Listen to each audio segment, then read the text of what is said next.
From the Newstalk ZB newsroom, this is Newsfix.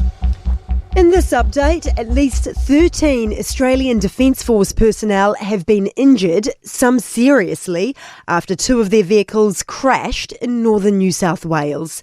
The ADF had been called in to respond to the impacts of ex-cyclone Alfred, including flooding in Lismore, where the two groups collided. Sky News' Rhiannon Alston says the Prime Minister has called it an ongoing incident. Right now, our focus is on the welfare of those involved and their families. Our ADF heroes were on their way to help Australians in need. A body has also been found in the search for a missing man swept away in floodwaters in northern New South Wales.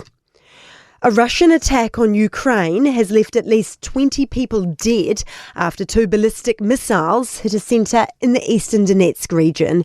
30 other people are injured, including 5 children. New research has revealed how much mid-sized businesses are contributing to our exports. The new MYOB report has found more than half of businesses surveyed are expecting to see their revenue increase in the next 12 months.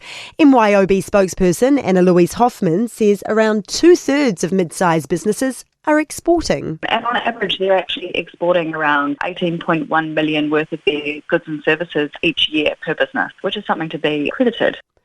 Researchers are pushing for tech developers to keep elderly users in mind.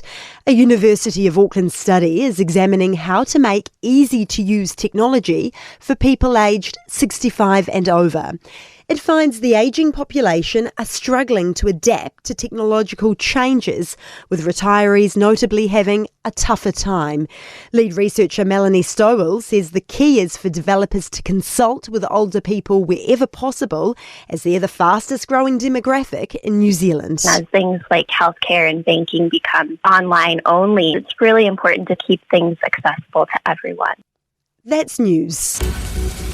To sport, and France is 2 points clear of Ireland at the top of the Six Nations Championship after beating the Irish 42-27 in Dublin. The French only led 8-6 at half-time, but Irish captain Caelan Doris told Sky Sport the visitors blew them away after the break. They're capable of bits of magic there, and we just weren't good enough in that middle section of the second half. Fought back well at the end, but yeah, very disappointing overall. Moana Pacifica has moved off the bottom of the Super Rugby table, edging the Hurricanes 40-31 at North Harbour Stadium. The playoff hopes of the Wellington Phoenix have turned to ash after a 4-1 drubbing by Western United in Melbourne. And Liverpool's gone further ahead at the top of the Premier League after a 3-1 win over bottom-placed Southampton. That's sport. I'm Diana Vezic.